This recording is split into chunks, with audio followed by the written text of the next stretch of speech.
Tenth class के सभी बच्चों को मेरा नमस्कार। प्यारे बच्चों, फोर्थ लेसन कार्बन एवं उसके यौगिक में आगे बढ़ते हुए वर्कशीट टेंथ क्लास के लिए 38 आई है।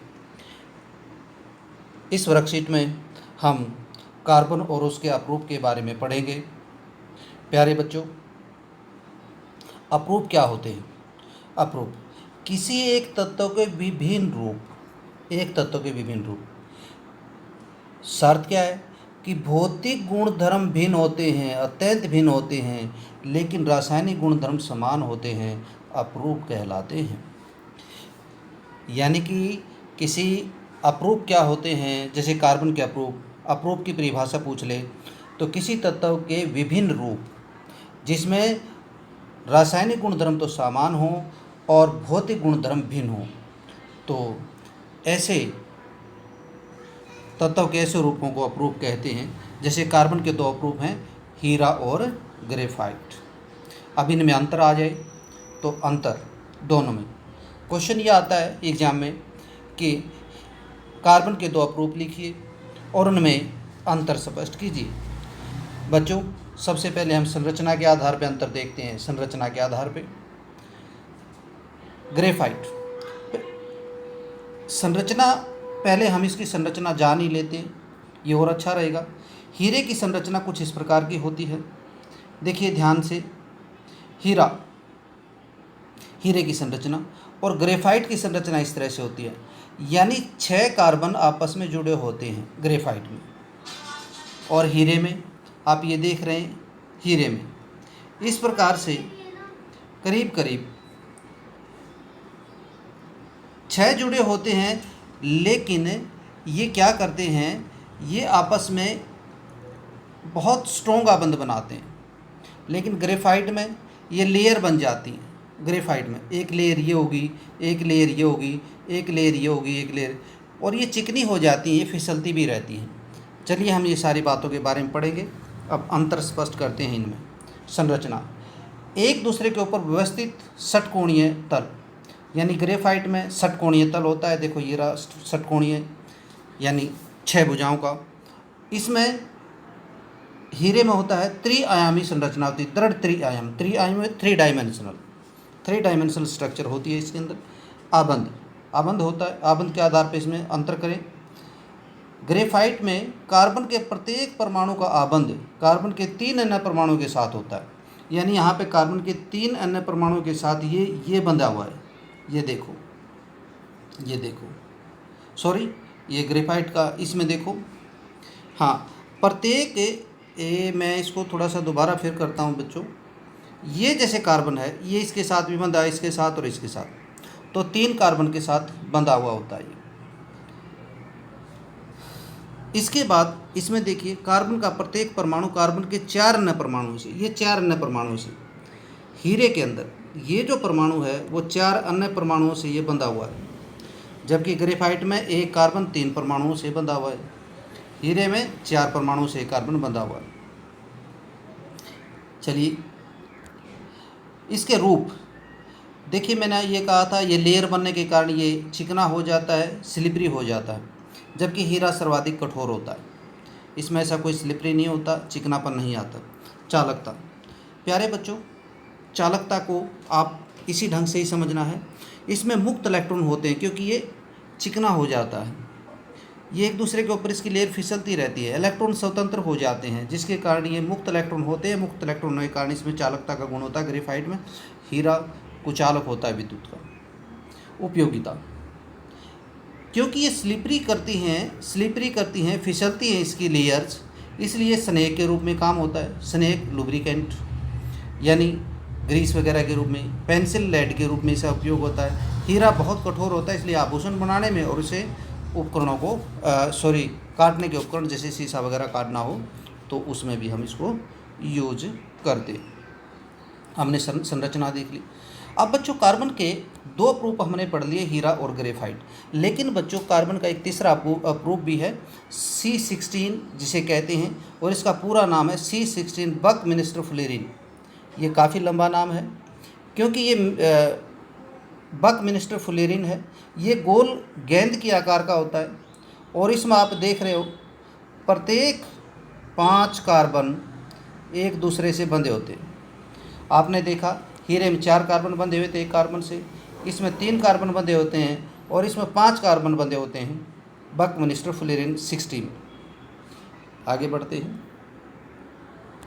प्यारे बच्चों, कार्बन की सर्वमुखी प्रकृति के बारे में पढ़ते हैं। ये जानने की कोशिश करते हैं कि कार्बन की जो सर्वमुखी प्रकृति है वो क्या होती है। सर्वोतमुखी प्रकृति का अर्थ है कि बच्चों, कार्बन के अंदर जो आबंध बनाने की, सहसंयोजी आबंध बनाने की, अपने साथ जोड़ के दूसरे तत्वों के साथ यौगिक बनाने की क्षमता बहुत ज़्यादा है। मैंने पहले भी पिछले वर्कशीट में आपको बताया था कि प्यारे बच्चों, कार्बन के इतने सारे यौगिक हैं कि लाखों की संख्या में हैं और किसी तत्व के इतने यौगिक नहीं हैं। जैसे CO2 से लेके CH4, CH6, C2H6, C3H8, इस तरह से बहुत लंबी श्रृंखला है कार्बन के यौगिकों की। ये एक बहुत लंबी मात्रा है, बहुत ज़्यादा मात्रा में है।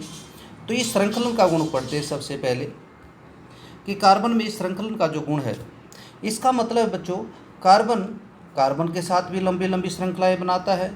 ये देखो कार्बन के साथ भी, ये देखो यहाँ पे हाइड्रोजन जुड़ सकता है, कार्बन जुड़ सकता है, नीचे भी हो सकती है श्रृंखला, ऊपर भी हो सकती है। एक मैं ये भी बना के दिखाऊँ आपको, ये यानी कार्बन के अंदर श्रृंखलन का गुण है, ऊपर भी कार्बन जुड़ सकता है, ये गया। तो इस तरह से कार्बन के अंदर श्रृंखलन का गुण होता है। मैं दूसरे शब्दों में आपको कहना चाहता हूँ इसी के आधार पर, कार्बन में कार्बन के अन्य परमाणुओं के साथ आबंध बनाने की अद्वितीय क्षमता है, जिसे बड़ी संख्या में अणु बनते हैं। इस गुण को श्रृंखलन का गुण कहते हैं। हालांकि और दूसरे तत्वों भी यौगिक बनाते हैं, लेकिन दूसरे तत्व इतने अधिक यौगिक नहीं बनाते, उनमें श्रृंखलन का इतना अच्छा गुण नहीं होता। तो यही कारण है कि कार्बन की जो यौगिकों की संख्या है वो बहुत ज़्यादा है। कार्बन द्वारा जो यौगिक बनते हैं उनकी संख्या बहुत ज़्यादा है इस प्रकृति में। चलिए, कार्बन का एक गुण हमने देखा। कार्बन का एक दूसरा गुण और पहचानते हैं।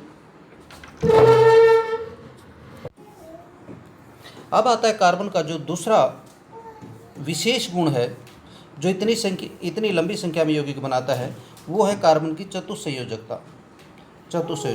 चतुस्संयोजकता यानी 4 वैलेंस, 4 उसकी संयोजकता, 4 आबंध। इन 4 आबंधों के कारण, जैसे मान लिया यहाँ हाइड्रोजन जोड़ सकता है, वो यहाँ भी हाइड्रोजन जोड़ सकता है, एक जगह ऑक्सीजन जोड़ दिया, बाकी हाइड्रोजन। इसके अलावा चतुस्संयोजकता में उसके पास कार्बन भी जुड़ सकता है, एक हाइड्रोजन जुड़ सकता है, क्लोरीन जुड़ सकता है। तो इस तरह से बहुत ज़्यादा यौगिक बन सकते हैं। यानी कि कार्बन के 4 संयोजी इलेक्ट्रॉन होते हैं, 4 अन्य परमाणु ऑक्सीजन, हाइड्रोजन, नाइट्रोजन से आबंध करने की इसमें क्षमता होती है। इसके अलावा बच्चों, इसका छोटा आकार होता है जो कार्बन का, वो भी इसका एक मुख्य कारण है प्रबल आबंध बनाने का। तो इस प्रकार हम कह सकते हैं कि कार्बन के अंदर एक विशेष ऐसा गुण है जो ये दर्शाता है कि जो कार्बन है वो ये दोनों गुण, श्रृंखलन का गुण और चतुस्संयोजकता। तो अब क्वेश्चन नंबर 1 पे आते हैं। कार्बन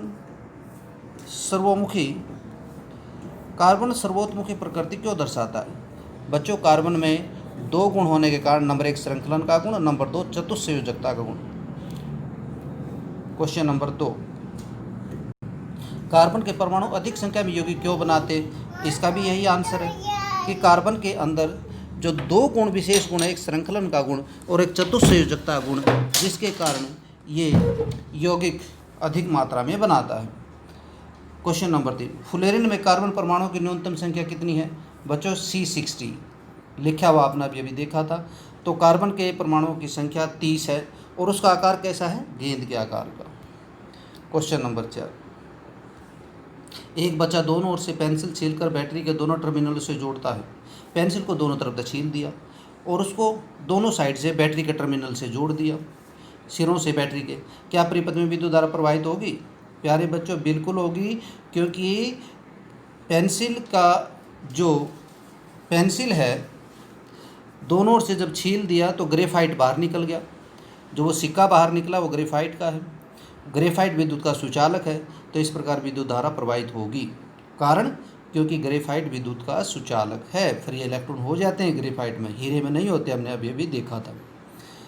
प्यारे बच्चों ये थी आज की आपकी वर्कशीट। वर्कशीट सुनने के लिए बहुत बहुत धन्यवाद। मिलते हैं अगली वर्कशीट में।